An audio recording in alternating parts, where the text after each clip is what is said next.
All right, college everything.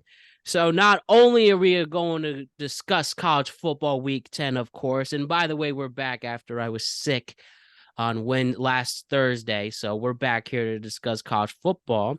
But we're also going to add some college basketball into the mix moving forward here. So a nice full college basketball and college football show coming your way with Alex and Nicho. What's up? What we What doing? up? All right, gentlemen, this should be a good one. So let's get back into the groove. Sorry we missed you on last Thursday regarding college football week 9. I was sick. I mean, I still am a little bit, but I am definitely good to go regardless. So what I missed, I think it's a good thing to discuss the college football ranking start, if anything. So we got about 3 weeks left of the regular season, around give or take 3 or 4 weeks, going into some roads to conference championships. We have some crucial rivalry games, and here's what I have so far for you. So why don't we talk about the top 25 rankings from the start? Let's go from one down. So the first four, right?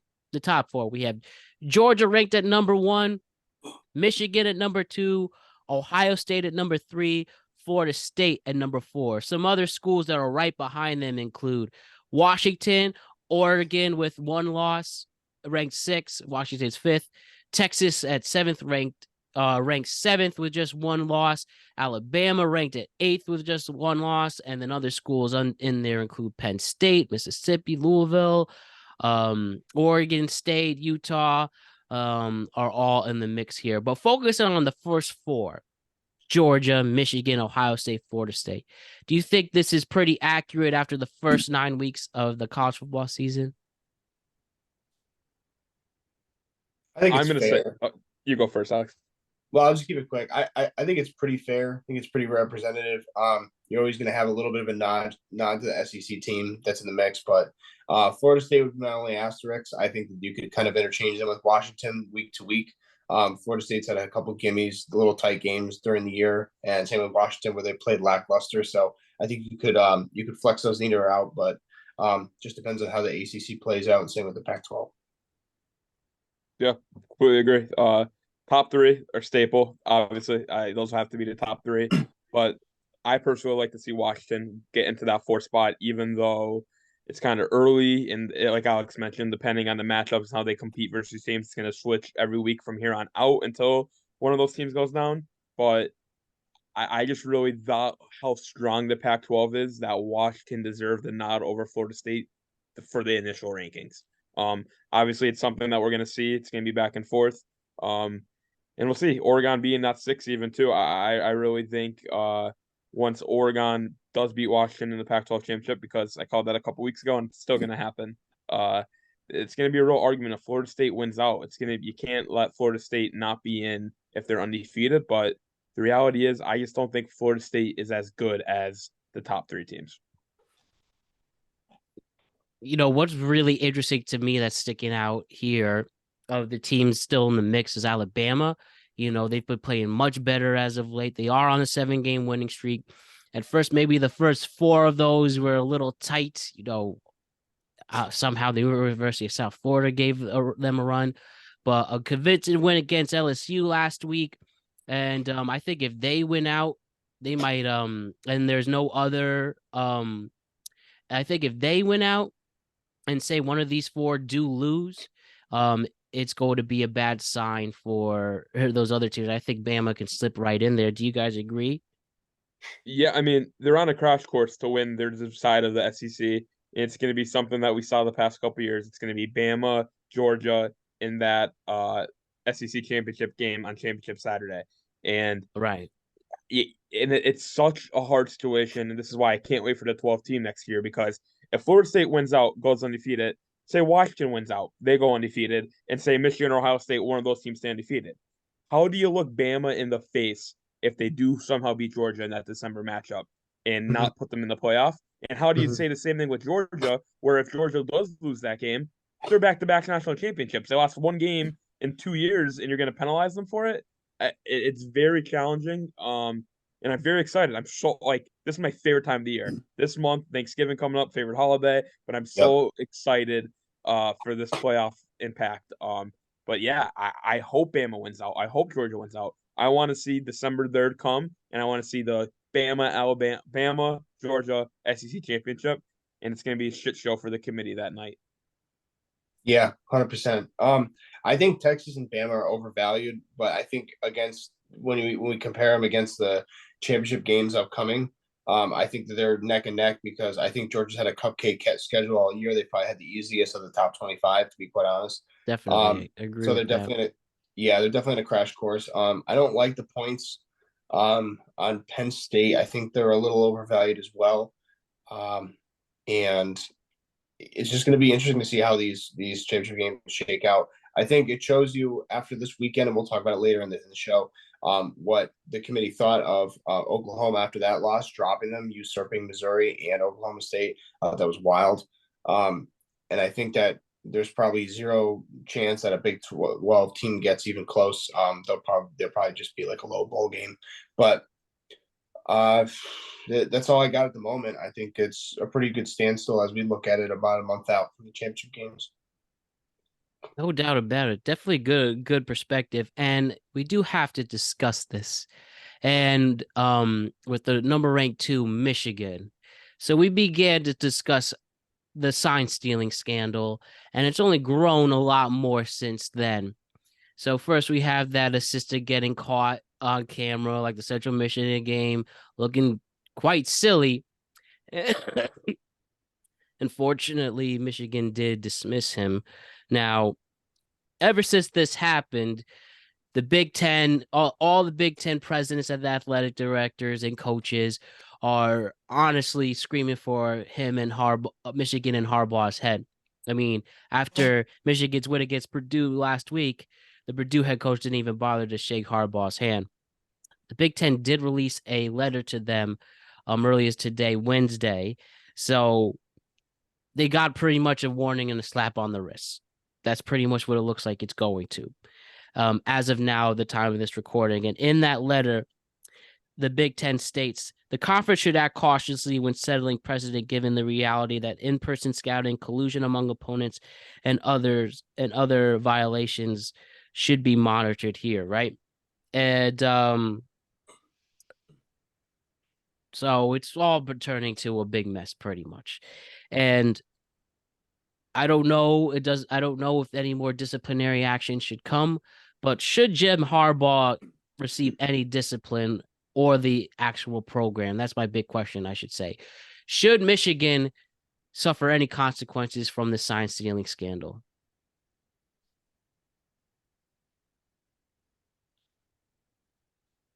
I have the same exact opinion I had on it a few weeks back. I still don't see anything wrong with it. I'm sorry. Maybe I'm Right. wrong. I know I'm the minority with this take.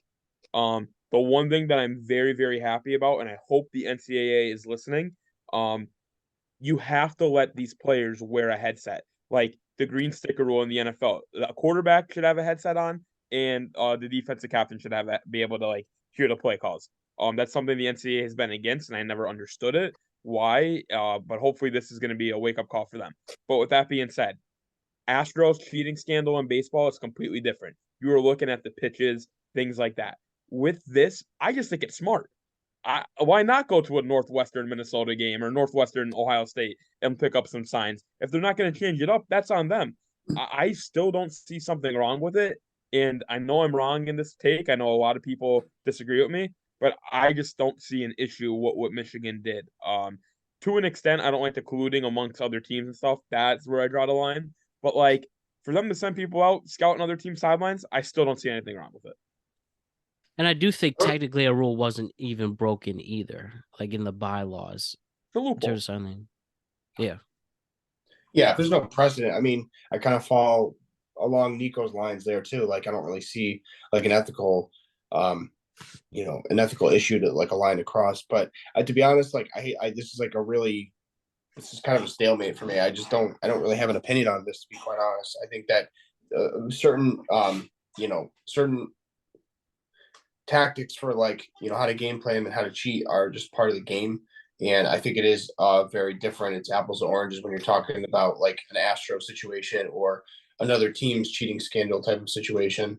I don't think this is quite the same. And I think that the more you dig into like some of the recruitment hacks and processes, you're going to start seeing, rules for thee, not for me, more so with the big programs when you talk about how a lot of this NIL stuff starts to pour out the next couple coming years, because there's going to be a lot of stuff to challenge precedent that we haven't seen because this ruling has only been into effect for so long. Not wrong whatsoever, Mr. Anelio. So I guess for me, if a rule isn't technically broken, what is there to do? I don't know what pressure there is under the Big Ten and their commissioner, but I guess we just need more of a deeper investigation, if anything, but should be water under the bridge. And if there is some discipline you have to do, I guess you should just do there should be maybe Harbaugh gets suspended for the rest of the year. And you don't want to suspend the program, and especially if Michigan, they have had an amazing season, and if you punish them out of the college football playoff, they'll talk about integrity issues and stuff like that. But I think only time will tell, and we'll see what happens ultimately. We'll ultimately see what happens. But until then, Michigan is ranked second in the nation. They want to get back into the college football playoff. They want to win a national championship. Let's see if they can do that. So why don't we now just get into some of the games from this past week of college football, and we could talk about the shootout that took place last week on Saturday night when Washington went to USC and won by a score of 52-42. It resulted in USC's defensive coordinator getting fired, and Michael Pennix Jr. just went ham on that, and it literally broke Caleb Williams, where he went to cry in the stands, a meme for life. But ugly loss for USC, huh? But what did you guys get out of this game? And if anything, did this prove that Michael Penix Jr. is winning the Heisman, assuming he can ride out the rest of the season, playing well the rest of the season? I think it's a huge if, but yeah, I would say so. He's got to be the front runner right now. But again, we got to update our resumes, check this that poll week to week. Yeah, I don't have much. I mean, I think we kind of knew what to expect going into this game with USC and Washington. Washington's clearly the better team, all three phases of the game. It's really like a Caleb one-man show right now at this point. And I think he's just sadly more realizing that there's not going to be as much postseason play that he was anticipating. I think he was expecting kind of this euphoric finish. And I think the reality is starting to settle in about, kind of preparing for the next stages for the draft. Yeah, absolutely. I completely agree. I mean, me and Alex, I remember we mentioned it like about a month ago, whenever I first joined the podcast. Like, we thought this USC was going to be a 3-loss team. Do you think they were going to be a 3-loss team already with still 3 weeks to go? I personally didn't think so. Like, I know I was always talking about their defense. Thank God that coordinator got fired. It had to happen.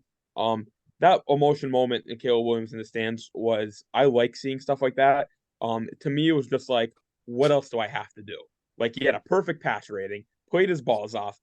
Washington ran for 200. The one who had 250 plus rushing yards, the running back. Quarterback, Penix played unbelievable.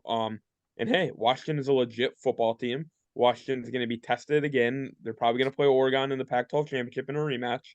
And we'll see what happens. I'm really hoping Washington or Oregon both stay in that 1-loss, 0-loss category, so we could see a team representative from the Pac-12.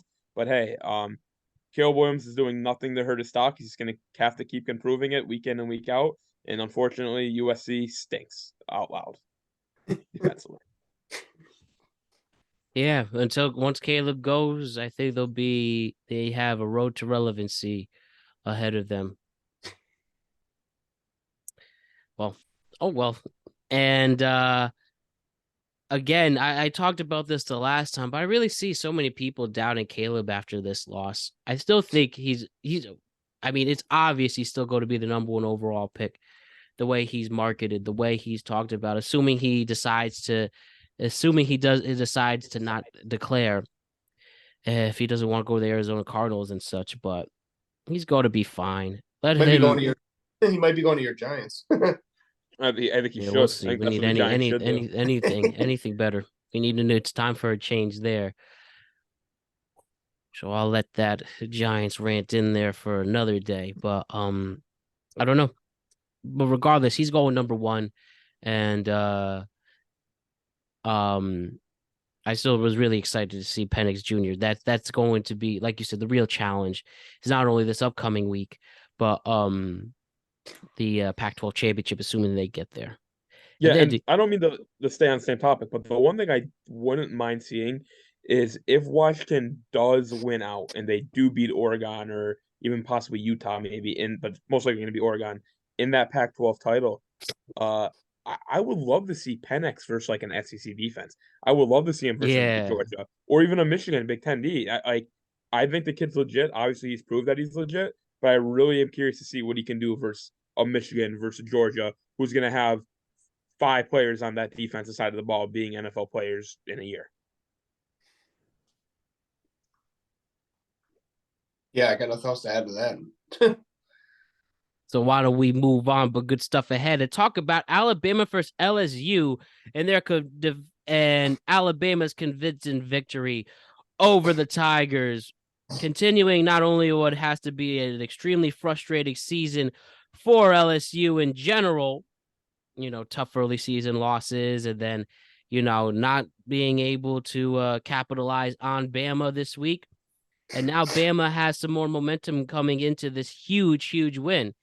And I mean, Jalen Milroe finally seems to look like the player he's supposed to be. That is no doubt the biggest X factor coming in. If he does well, Bama's gonna do well. And why don't we also talk about some of the other, LSU's defense seeming lost and all other stuff going on there. What do we get out of LSU and Alabama?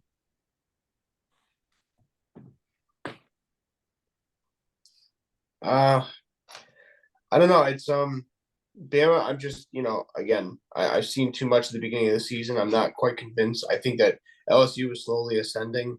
The past few weeks, they were kind of trying to bounce back from an early rough start.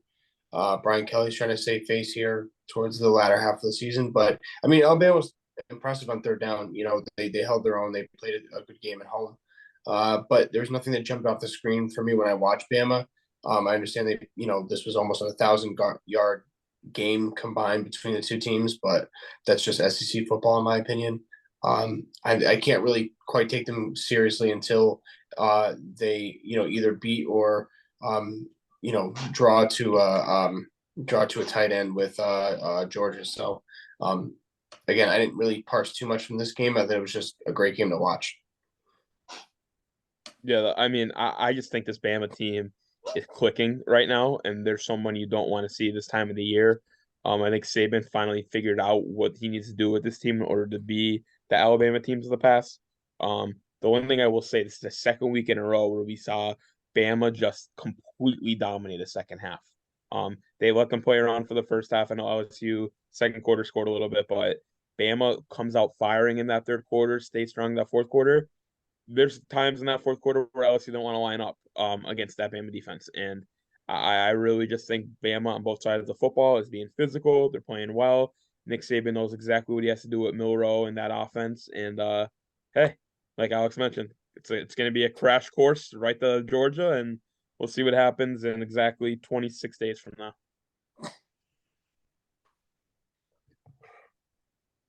All right, so why don't we move on to Colorado and Bama, right? Sorry, Colorado and Bama. The University of Colorado lost their third straight game this past week, losing by a score of 26-19 against 12th ranked Oregon State. 4-5, guys. I texted you guys this, but this isn't my take, so I don't remember who exactly said it. Maybe I just saw it on Twitter. It seemed like Colorado for the first 2 weeks of the year had a Linsanity type of run, just a couple weeks, sweeping the nation, bringing people back into college football. And ever since that 2-0 start, they have lost. They've gone 2-5 since then, and lost their last 5. They've lost 5 of their last 7 games. And though these games are close and some of them are even tough, Colorado is just starting the first chapter, but this first chapter of a major rebuild. But do we see this team making a bowl game at this point? Absolutely not. Agree. 100% agree. I think as time goes by, like you start to realize what they are. They're like one giant experiment with a big, loud mouth, and they had like some surprises at the beginning of the season. They're a must-see TV, but just like a huge car accident, a 3-car pileup is must-see TV. It doesn't mean it's good on net positive. So, I think that they definitely did a lot of good things this year. Like, I liked seeing this entire revamped roster top to bottom. I like seeing Dion in prime time, no pun intended, but I think that they got a lot of work to do in year 2. And I just think that it's great that there's more eyeballs on the sport as well, especially now that we see a four conference consolidation for next season.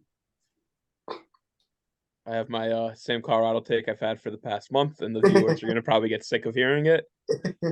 Program's back. It's great. Dion's going to get his recruits. They're going to be great for the next 5 years, but we got to stop talking about this mediocre team. It's not us. It's everywhere. Say the same thing every week. But that being said, the one thing I will say, in their advantage, if they somehow win 2 out of these next 3, they somehow become bowl eligible, the NCAA is 100. Like some 6-win team get left out, they're gonna never be in that situation. If you can get to a 6-win team, the NCAA is gonna squeeze you in no matter what, just because of the viewership. And oh yeah, they know unfortunately, the money I don't think they get there. I've been saying it all year. I didn't think they were gonna hit their win total. I really didn't. They proved me wrong there. I really had their under at 3.5, but we'll see what happens. They're gonna finish the year with 4 wins, and program will be great. But I did see a report, another story out of this. Both the Sanders boys are going to the NFL next year, confirmed. I did see that on Monday, which Really? did surprise me. Even because Shador? I thought I heard that they were. I thought at least Shador wasn't. I thought I saw on Monday that it was official that Prime said that both of them are going, which shocked me because I really thought got them get their feet wet this year and let next year, when you get more recruits, come and see what happened. But I was really surprised to see that. Let me just confirm that. Look up right now. Yeah, definitely. Okay. It says right here on Bleacher Report from a day ago, Colorado head coach Deion Sanders remained adamant that sons Shador and Shiloh will return to school next season and not declare for the NFL draft until 2025. I thought I read that, unless I read the headline wrong. I thought I read the exact headline opposite, said that both of them will go to the thing, to the draft. I don't know. That's my bad. Depends on how old the one you read is. Because Dion could be on cleanup duty too, for his sons. But I don't know. I mean, they could be sending out feelers just to see how the media buzz would be. They're no short of any paparazzi. So, absolutely. Mm-hmm. All right. We'll cool it for Colorado and see how they do in the next couple of weeks. Oklahoma went down to Oklahoma State. That is what happened here. 27-24 in a pretty entertaining game. What did we think about this game and the implications for the future of it? I thought it was an awesome game. Just from a viewer perspective, I had no stake in either team going into this game, but I thought it would be a true battle, a true test for OU if they did prevail. Obviously they didn't. There was a lot of breakdowns in that fourth quarter, a lot of juicy calls, juicy turn events, juicy plays. But you look at the stat sheet, they pretty much played each other to a halt. You give the nod to OU on the yards per play. I thought they had a few more explosions downfield. They were, OK State was a little better on third down, but they just dominated time of possession. You saw it, in the way they controlled the pace of the game in the first half. And I thought that they were able to play downhill in the second half and kind of just, back up on their heels a little bit and dare to have OU beat them offensively. But at the end of the day, I don't think there's a Big 12 team, even sniffing the playoffs. I just thought it was a great old fashioned, from a viewership perspective, a great football game, college football game. 100% agree. I think if anything, this game just really set the tone. What Alex just said, that the Big 12 is not a playoff year this year. They don't have a team that is capable to make the playoff. They're like the ankle biters of the ACC, we've been calling them, but they're all like good teams. But they're not great. Oklahoma State, great team, or good team. Oklahoma, good team. Texas obviously is a little higher than the both of them, even though Oklahoma beat them.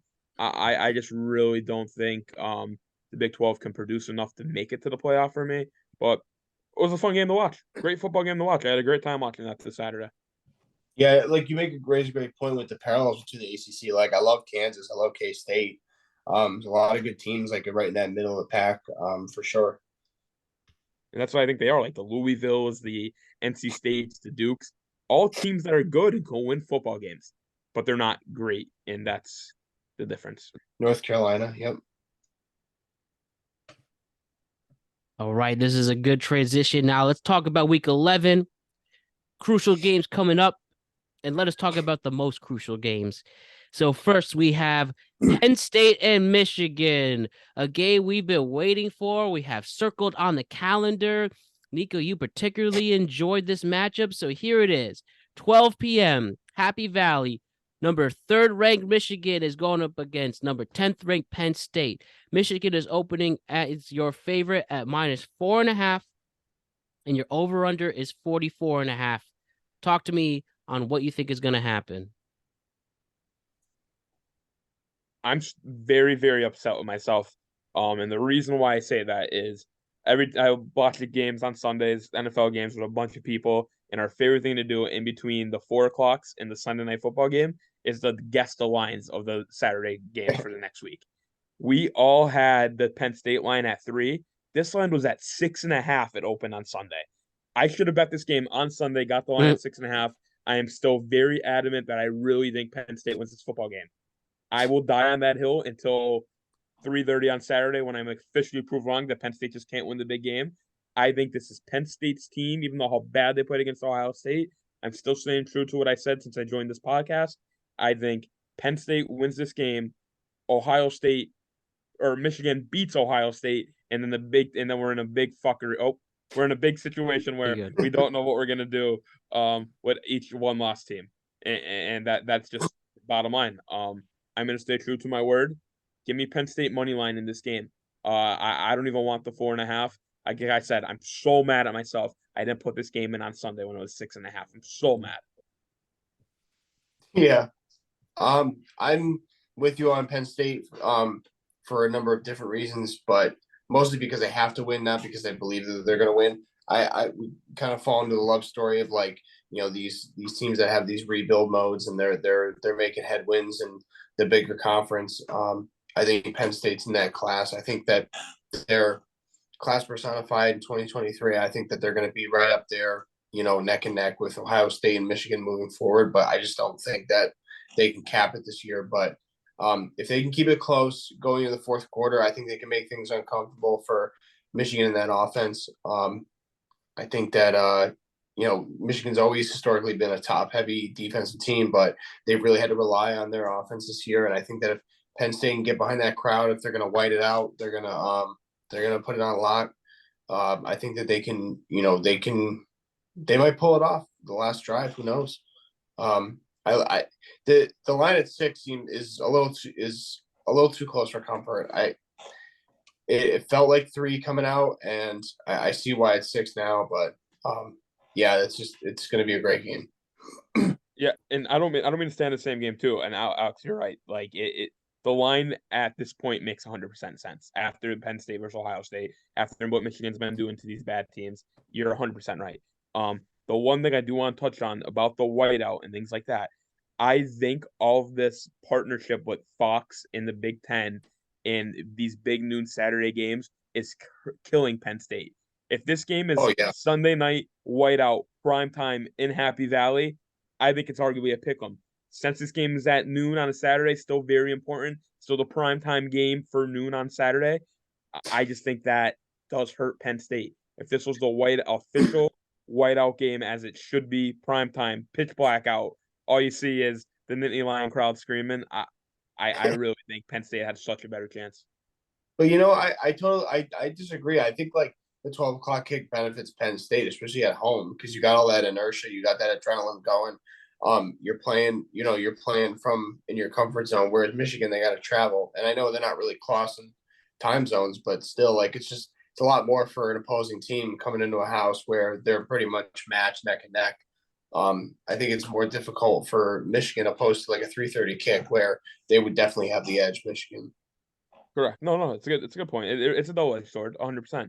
And the other thing, again, I don't want to spend so much time on one game, but I will say, where's Michigan's head going to be at? Because the media questions all week, you're getting ready for a top 10 matchup, and 90% of the questions are about something totally unrelated, about the scandal. So with that, like, Harbaugh has to do a good job of keeping the locker room focused, and he has to make sure that, hey, we're playing a top 10 team in the country this week. This is going to determine if we're going to be a chance to be a national champion or not. So we got to forget what the media's saying. You just got to lock in. You got to go to war with the 75 guys in the locker room, and that's it. Makes a ton of sense. Yeah, I think Michigan will take it. My short and sweet analysis. I just think Michigan will be able to handle Penn State and with this fire in their ass. And if it doesn't, I mean, I won't be sad, but it should be a fun game either way. But I think at least just Michigan covers, and it'll be under the 44.5. All right, let's continue on and discuss Washington and Utah. Utah is a team that we've talked about being underrated. Utah is ranked 18th. Washington is ranked 5th. We're opening at -9.5 for Washington. Your over-under is 51.5. Talk to me about what's going to happen here. Oh, I like the under a lot in this game. 9.5 seems high, but not unreasonable for Washington. I think they take care of business in a low-scoring game, but I am concerned because I've been, driving that Utah train all year, and I think they had a failure to launch with the Oregon game. And I think it sets them back a little bit moving forward to the remainder of the season. So I think Washington holds. I think that they're going to probably win like a 24-14 type of game. You took the words out of my mouth. I love the under in this game. I really do. I think it's going to be a game where Utah can control the tempo and control the pace. However, they're just not talented enough to beat this team, is my opinion. Basically exactly what Alex said. This under I did have highlighted. It's one of my favorite plays of the week. I think it's down to like 53.5 at the moment. But give me the under, and I'm gonna stay away from the spread. I do think Washington wins the game fairly. But could they win by 10? Absolutely. Could they win by 7? Absolutely. Could they win by a field goal? Absolutely. I just would be shocked if they lost, but Vegas got this right. 9.5, 10-point spread, right down the money. It's a great point you made because I'm a little fearful of the line as well, only because I think this game, if Utah wants to make it a game, they have to have like a strip sack, or they have to have a pick or something to force a turnover to take Pennix out mentally and physically. And if they do that, then you're going to see that line shrink within 7. So that would be my only concern. Absolutely. Yeah, I think Washington can have a great day offensively, and they can win by at least 10 points to cover that. And having that plus Utah is also very good defense. I think they can cover that over under at 51.5. Should be very fun. So coming up next after that, Georgia and Ole Miss. A real test for Georgia, as we talked about earlier in the show, them having a easy schedule. You have number 9th ranked Ole Miss, just one loss against the undefeated Georgia Bulldogs. Georgia's opening at -10.5. Your over-under is 57.5. What's about to happen? Oh, 10.5 feels a little rich, even for Georgia's blood. I think prime time, you got the whole day to prepare. I do trust more than years past Lane Kiffin going in enemy territory. I like this matchup for Mississippi, but I think Georgia prevails within a 1 score. I think this is somewhere similar to the previous game we previewed. I think this is somewhere around a 27-21 type of game. I don't have a take on the over under directly. Right. But I do like Ole Miss at the points. I really don't have a final score. I really think Ole Miss is going to be able to keep it close. Lane Kiffin, I think I'm a big Lane Kiffin guy. I think he's going to be able to have a nice scheme going into this game. Obviously, Ole Miss offense won't have as much success as they had the past couple weeks, past month. But that being said, I don't think Georgia's going to have the same success either. I think it's going to be a very interesting game, and I'm very excited to discuss the recap of this game next Wednesday because I think we're going to learn a lot from this game and a lot. I think so too. I like it. I like games where I can learn a lot. I really do. Okay. Moving on. We have Alabama and Kentucky. Number 8th ranked Alabama versus Kentucky, not ranked. And your spread is -11 for Bama on the road. Your over-under is 46.5. I'll give Kentucky the points. Absolutely. I think this is a classic trap game, early kick. Kentucky's scrappy. We harp on the ACC all the time, but I think even though they're not, they're not in that realm, I think that they're scrappy enough to keep this game close. But I think Alabama, I like Alabama to win, but I think it's a little too close for comfort. They always get cupcakes at home, but this year they got one on the road. They got a difficult game on the road. Yeah, you said the word that I was gonna say. It is a trap game, an absolute just trap game. Noon start, real. Lexington's gonna be real. I don't know what the weather is, but I'm hoping it's like a sloppy game. I really like the under in this game. One of my favorite bets in this game is Alabama team total under 29.5 points. I don't see a world where Bama scores 30 plus points in this matchup. So that was one of my favorite bets of this weekend. But with that being said, big game for Alabama because it's the definition of a trap game, and the committee is seeing that as a definition of a trap game. Where if Bama comes out and shuts me right up and wins this game by 20 plus points and really dominates, I really think what else could we say about this Bama team? They're doing what they have to do into their matchup for Georgia. On the flip side of that, if Bama sneaks by with a field goal, do we really think this team is capable of beating Georgia in a month? I don't know. We'll see what happens. But give me Bama team total under 29.5. All right, let's talk about the final game, the final crucial game here. We have unranked USC at 7-3 going up against 6th-ranked Oregon at 8-1. Oregon is the favorite at -15. The over-under is 73.5. 73.5. God damn. Yeah. I didn't think I would see an unranked USC this early in the season, but I think Oregon takes care of business. I think that they both put up points. I think 73 is pretty low, to be quite honest. But I think Oregon takes care of business. They're going to run up the score because they know what's at stake. They're looking ahead at Washington and what they do against Utah early in the day. So I think they're going to try to impress and knock the socks off the committee and fight for that 5 spot. 4 spot. So I like the 70. I like the 73 to go. I like the over for sure. And I think it's a two score touchdown win by Oregon. Yeah, I think Oregon dominates this game. I do agree. I think 73.5 is pretty low. I really think this is going to be a game where Oregon might not get stopped on one possession. This might be a game where they have 35 points at halftime, and I really think they're going to put up 50 plus. I see like a 56-31 final where we're talking about the same thing with Caleb Williams again. Caleb Williams will have another solid game and just can't do anything with that defense. All right. Excellent stuff. Let's put a bow on college football and we'll see what happens in week 11. Can you believe that? Already week 11 college football. So now Bittersweet. let's talk about college basketball.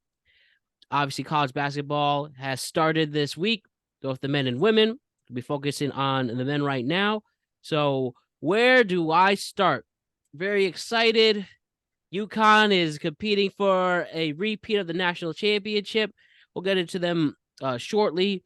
But the first big story coming out of men's college basketball is James Madison University getting the upset over fourth-ranked Michigan State. So, and it was an overtime victory as well. Give credit to the James Madison Dukes, having an amazing college football season. Now they get this huge win over Michigan. I think it's something like Tom Izzo's first ever loss in the month of November. Pretty horrible way for things to start for the Spartans. What do we think about the first big story of the college basketball season? Only loss in the top 25 for the day. Crazy. They'll be fine over the long haul. I trust Tom Izzo. They'll be there in the Sweet 16, I think, by the end of the season. But what a way to start the year. I think you're going to see a lot more preemptive early out of conference games that kind of shock and surprise people in November, December that we haven't seen before. And it's going to be a great year. Yeah, I 100% agree. I don't think there's any panic if I'm Michigan State. Tom Izzo, they shot 1 from 20 from 3. And the fact that you were still in this game and I know they're supposed to dominate, but you barely lost after shooting 1 for 20, they're going to be okay. Just got to figure it out. It was an off night. Obviously, it's tough to have an off night on the first night of the season, but Izzo will have this team ready come March, and I wouldn't look too much into it. But yeah, college basketball's back, baby. I love it. So hype. And who's back is Rick Pitino back in a Power 5 conference. He got Iona into the tournament, early exit, but he gets hired by St. John's. St. John's obviously used to be a legendary program in their heyday. Haven't made the playoff, haven't made March Madness since 2019, Chris Mullins' final year, and they've been in limbo since.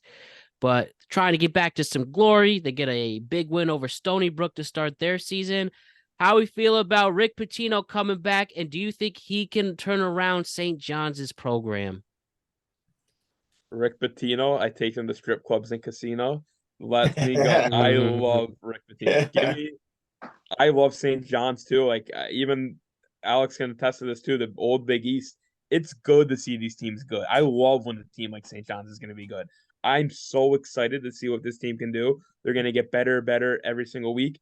He turned Iona into an NCAA tournament team. Now that you're actually playing, you're playing at the Garden. You have a university that you could get recruits to. I really think this is the best thing for St. John's and the best thing for Pitino. I think we're going to see a powerhouse in the next 5 years where they're going to be consistently a top 25 team even sooner. And this is the first step is this year. And I really think they're going to overachieve what everyone's thinking. I think this team's going to be there in March. I really do. Yeah, couldn't have said it better. I think they were talking. I was watching a little bit of the banner celebration with UConn, and during the pregame and during the halftime show, they were saying how this is the best competition that Big East has had in at least 10, 15 years. And I think it, speaks to some of the flag carriers, the Georgetowns, the Providences, the UConns, the Marquettes. They've all made a concerted effort to, compete at a recruiting level and upgrade their coaching across the board and make moves laterally in that regard. And I think this is a lot of along the same lines. Obviously, he's had his dirty past, but he's a damn good coach, and he knows how to inspire guys. And when you have a lightning rod a reputation like him, he's going to get meat and seats, and he's going to get the players and the names that he wants to draw there for the program. So I'm really excited to see this team and how they compete with the Big East, and it's just going to be a great year. Absolutely, and I really think they're going to be a 5 or 6 seed come March. I really think they're going to be that good. Yeah, in their quadrant or in the overall. Overall. But well, not overall. No, not overall. Like in their 5 or 6 seed, not Oh my the God. 5. Yeah. No, I didn't mean it. Like they're gonna be a team we're gonna be talking about in March. That's gonna be on a 5-12 upset alert. But I Definitely, really yeah. think that's where we're gonna see them. Now we can go and talk about your guys' teams, but obviously very passionate about your schools. And then we'll talk about the early rankings. And I want to first talk about Syracuse. Early on you said there's not a lot to expect from the Syracuse Orange this year. Why don't you elaborate more on that and see if they can exceed expectations? Absolutely. I'm pulling up my receipts right now because I'm so mad about this take. So just so that everyone knows, the Ken Palm projection has us at 9-22, and ESPN BPI has us at 10-21, which is just ridiculous. We're in a new era. We're in the Coach Red era. Coach Autry has his team fired up. We're playing man-to-man defense. It's just a beautiful sight to see. We're not in a 2-3 zone. We have talent. Judah Mintz is arguably one of the best players in the country. I personally think he's the best guard in the country. And now we got Starling that just came in from Notre Dame, who's also unbelievable. I'm not trying to be biased, and I know it's hard for me not to be biased, but I think this team is very, very underrated, and I think they could make noise, maybe sneak in as like a play-in team in March. But all I'm gonna say is the next 5 years at Syracuse looks unbelievable. We have all these recruiting classes coming in. Coach Autry is unbelievable in the AAU, getting these players to Syracuse. We just had another 4-star commit today, and I'm very excited at Syracuse as a whole moving forward as a program. And all I'm going to say is I think what ESPN and what the Ken Palm said is complete bull. I just can't stand by it. I was taken back. I was so excited Monday all day at work, getting ready, 7 o'clock tip off. 1 o'clock, I get a Twitter notification of what the projections were, which is unbelievable to me. But hey, we'll see. We're Judah Mintz, really one of the best players in all of college basketball. Really think he has like a Tyus Battle effect on us from like about 4 or 5 years ago, and I really think he can carry this team to a sneaky 11 seed that could turn into a Sweet 16 Elite 8 run, as we've seen with Jim Boeheim in the past. Now we're going to see it in the Coach Red Autry era. Very confident. Very, very confident, Nico. Alex, should he feel this confident? You can. I think it's cute. Yeah, I mean, I'm in a totally different position. I'm thinking more, protect the crown versus, looking at prospect teams that could threaten the throne. But I would definitely put Syracuse in that conversation because they're a well-run program. They obviously put a lot of time and effort over the years in anticipation that Boeheim was going to step away. So I feel like they've gotten their guy. They haven't swung and missed. And, we'll see as the years progress. I still think they have a puncher's chance to, like Nico said, get that 11 or get that 14 seed during the tourney and, make some noise in the conference championship if they can make it there, or at least the semis, and, get a bid for Selection Sunday and weave their way in there. I think big high profile programs, if they just make the dance, they tend to have a better chance, opposed to a Kentucky or a high profile school that comes in as a 2 or a 3 seed with all the weight of the world on those young kids. So when you're playing from behind and you're like a 14 or you're 11 going into the tournament and you're just hot at the right time, you can make a lot of noise. I think that Syracuse might find themselves in that position this year.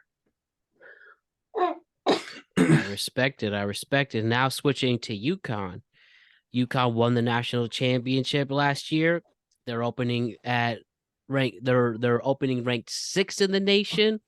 Talk about the UConn Huskies and what's new up in stores after their first win over North Texas by scoring 92-54 to start the year. I love this team coming back. I think that's why you saw that Snogo trying so hard to get back. Obviously, Tristan Newton's back. We got 7-3 Klingon. He's a monster with great hands and great feet. Eric Band in year 2, I think, is going to be underrated, like one of the best players in the Big East, to be quite honest. He's got all the right intangibles, great leadership. He has the awareness, cutting off passing lanes and he does all the 3-and-D responsibilities that you want in a player like him. So I think him in year 2 is going to be great. They've got a sensational, freshman pipeline, and they got the transfer portal going. They got that sharpshooter from Rutgers.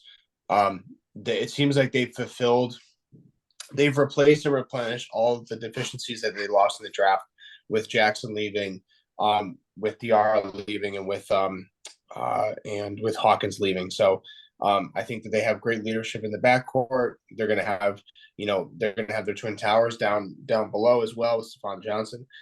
They're just going to be they just got to stay healthy, keep calm and collected. Don't get, rushed into that lull midseason where they string off a few losses and get discouraged. We saw that last year, entering the conference play. But the sky's the limit. I think that they could easily repeat if they stay healthy and they stay humble. I like it. You think other teams should be threatened by UConn coming in? It's extremely hard to be a repeat champion in men's college basketball, Nicho. But does UConn have a chance to possibly do it? 100%. Yeah. Even though as much as I hate UConn and the university, they won me my biggest bet of my life last year. I bet UConn in the round of 32 to win the title, and it paid great. And I'm so thankful for Coach Shirley and the team for doing that for me last year. But besides myself, UConn is a great basketball team. It's hard to repeat, like you mentioned, Matt, in this league. It's very, very tough in men's college basketball. Florida did it, I know, back then. It's so hard to see. But hey, you never know. And UConn has a lot of guys back. They have a lot of the same team, a lot of the same game plans they're going to be throwing out there. They're going to be the team to beat. Unfortunately, everyone's talking Kansas, but the reality is they have the throne right now, and someone has to take it from them. Yeah, I mean, I think that it's kind of disrespectful for the committee to even put them at 6, but I understand it because it's like we're framing the conversation as like, could UConn be a threat to all these teams? It's like, well, could anybody be a threat to us? We're holding the crown, we're holding the title. So put props on us until you beat the king. So I just love like the perfect gel and blend between the senior leadership and the up and coming leadership. And I see that at all 3 phases of this team, in transition on offense and defense. They have twin towers. They have a stunning young backcourt. Stephon Castle can learn and train behind Tristan Newton, who's now, I think, God knows, in his 5th or 6th year. I mean, he's basically become who's the quarterback from Georgia that won the championship? Bennett. Yeah, he's Stetson basically Bennett. he's the Stetson Bennett of UConn basketball. He's like been there for God knows how long, but he's decorated, and he's going to be able to kind of mentor Stephon Castle because he seems to be the guy. Again, I love Cam Spencer being the sharpshooter from Rutgers, and then Caravan being the 3-and-D guy. You got the Twin Towers. It's going to be a great year. I'm really excited. Nice perspectives coming into it. Okay, so why don't we quickly head into the early rankings, and then we can make our future pick. So, obviously this is definitely going to change in the next couple of days, but the Associated Press opened the top 25 with Kansas as your number 1 overall pick. What do you think about that? Number 1 overall ranked team, I should say. It's a safe number 1. Yeah, they're if you look at them on paper, like I get it would be great to see UConn be number 1, being like, hey, they had a title last year, but hey, if you look at they had a transfer come in, Kansas is the best team in the country, in my opinion. They play each other December 1st. Oh, really? Where? At Kansas or at UConn? It's at Kansas. Yep. Uh-oh. Yeah, it's a primetime game. I think it's on ESPN. Nice. It's going to be great. They're right behind that is Duke. They're coaching their 2nd year. Way overvalued as a 2. I think that they're probably closer to a 5 or 6, kind of where Marquette is. But just in a vacuum, in the absence of a clear-cut number 2, I don't really have any too many bones to pick with it. Real quick. So as we're on this podcast, real quick, I do got something to see. Talk about Duke. I always talk about my hate for UConn. I talk about my hate for Duke, but I got a little picture right here of your two boys in Chicago with Coach Shire. Yep. Yeah, we that was. I wanted to talk. I told Alex that night. I wanted to talk so much shit to Duke right that night. I really wanted to start just talking bad about Flipkowski was right next to us. Coach Shire was right there. We could have just had a field day, but we were respectful, and believe it or not, he was a great guy. He took the picture with us. Even the assistant coaches were great. I know. I know this is a little off topic, but yeah, I like Duke. Again, they're Duke. Shire in his second year. You got to heat them in the conversation. They have the talent. They're going to win a lot of games. The ACC. We'll see what happens. I think the AP is just projecting on just pure like athleticism and talent. But I think Purdue is a better 2, and I think Marquette's a better 3, to be quite honest. Purdue with arguably Zach Edey as your best player in the nation for now. And they have some strong returning players. Are we excited to see Purdue make a run? Nope. Boilermakers finally go over. I disagree. I think we saw in the tournament last year versus Dickinson, the real Purdue team. I think Purdue is the most overrated team in the country, year in and year out, and I think they're not a good team. I really don't think Purdue is going to do a lot this year. Obviously, with their talent, they're going to be a top 10 team consistently. They're going to be in the top 25 almost every single week, the whole entire year. But I really, really don't think this Purdue team can win the title. And that's my take. They had to put them at number 3. I completely understand. But I just think they're the most overrated team in all of college basketball. As long as you understand, because I think there's 2 different conversations. I'm not disagreeing. I think that they are a total choke job when you're talking playoffs, when you're talking the tournament. But I think they're like one of the best like regular season teams. That's why I understand the 3. Mm-hmm. And despite Michigan State losing to start the season, you guys mentioned that you just think it's a little fluke and they'll be okay. They should be in the top 10 throughout the rest of the season. Yep. Even though we have a I think long season ahead. They'll probably be at the tail end of the top 10 because I have a lot more faith in like Houston or Creighton to really move up, to be honest. You always see these teams like always get that 1 or 2 losses in non-conference play, and like sometimes it's versus a good team, sometimes it's versus a bad team, and I really think Michigan State just got out of the way earlier than expected, and I think they're going to be solid from here on out. All right. And, some of the other schools to mention, those are the top 4 there, but Marquette's ranked at 5. We mentioned UConn at 6. Houston, very disappointing team in the tournament, but they were amazing last year. They starting at 7. Creighton 8, Tennessee at 9. Florida Atlantic, FAU, a school that really made a lot of people happy. A nice Cinderella story. They're ranked 10th. Then we got Gonzaga at 11, Arizona. They were a favorite last year that, crapped the bed during the tournament. We have Miami, who people were impressed with last year. They might be fixing their program again. And then, just some other schools, San Diego State, who was runner up this year. They're at 17. UNC's 19th, pretty down under there. St. Mary's of California at 23. Bama, who lost a lot of players to the NBA, they're 24th. Illinois 25, to name a bunch. What do we think about some of the remaining teams here moving forward to start the season? And is there anybody omitted that should be there? I like Marquette. I think Marquette's a decent team. I think Creighton is also a really good team. I really like this Creighton basketball team.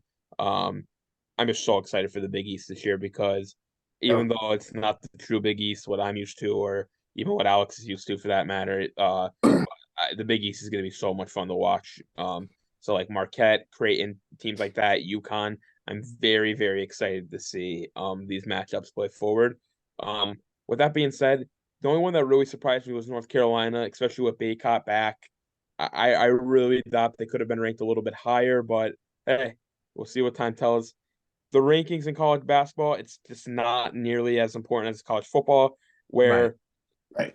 it really just doesn't matter at this point. We're gonna learn a lot, and that's why it's the best sport in the world, because FAU last year, who started off the year as the 100th and 50th ranked team in the country, is a Final Four team. So I'm just college basketball's back, baby. That's all I got to say. And that's what Yeah, I Syracuse think is gonna do, right?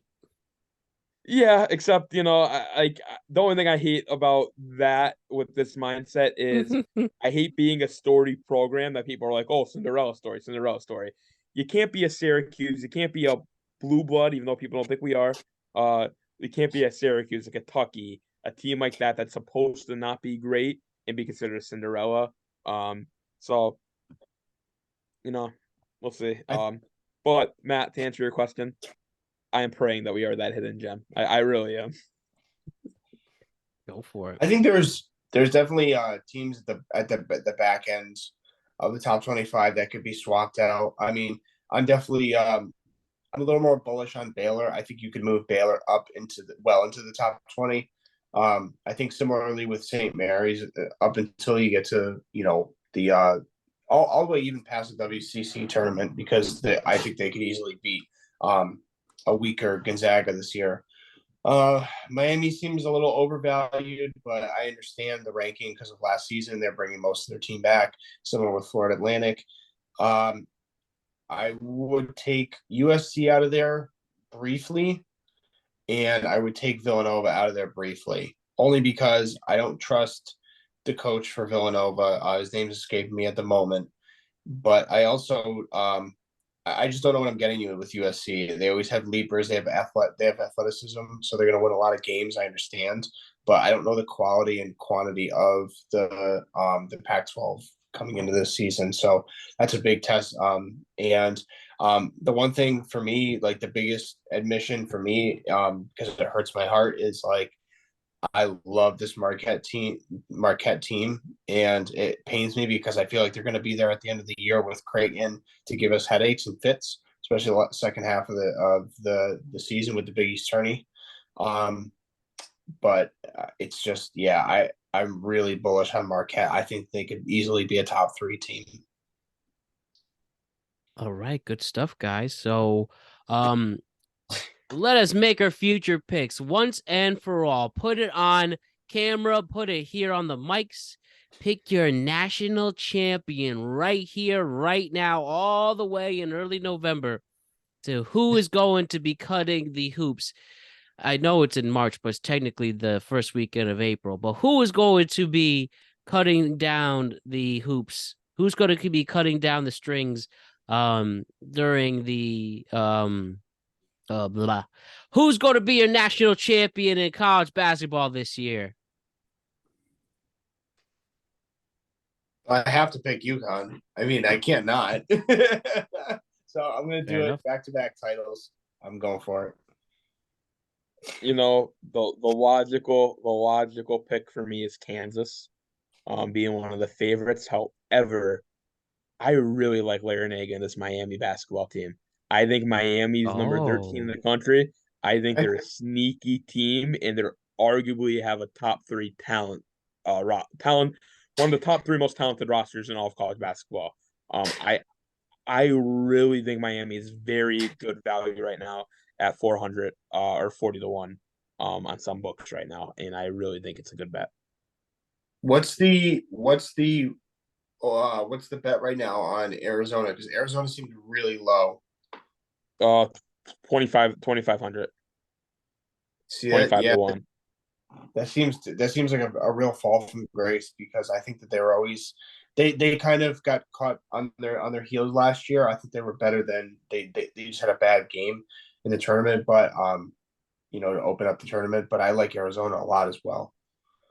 Arizona for me is like a team like a Houston and like a Purdue, where I have all this faith in them, and then come March, I'm like, why? Why did I really why was I on Arizona? Yeah. But like you said, talent wise and talent matters. Arizona's a talented basketball team. And that's another team. There's so many. I know I keep saying I just fired up that college basketball's back, but this is a year where it is so wide open that it's phenomenal. Like it is just Yep. phenomenal. Not that it's not open every year, but every year you have like I guess this year you could say you have the Kansas, but you really don't. Like you really don't have that team that's like this team's in the Final Four. The Gonzaga's back. Oh, this Gonzaga team's going crazy. It's one of those years where it's wide open, and I'm so excited. And I think I can smell the on the perimeters of the top 25. I can smell Providence right there. I can smell Georgetown right there. It's going to be interesting to see where those teams wind up at the end of the year as well. So for me, I actually coming into this up until maybe by the time I had my dinner, I was actually going to go with Purdue because having the top player in the nation, I think they're well coached. I do think they have some nice veteran presence in there.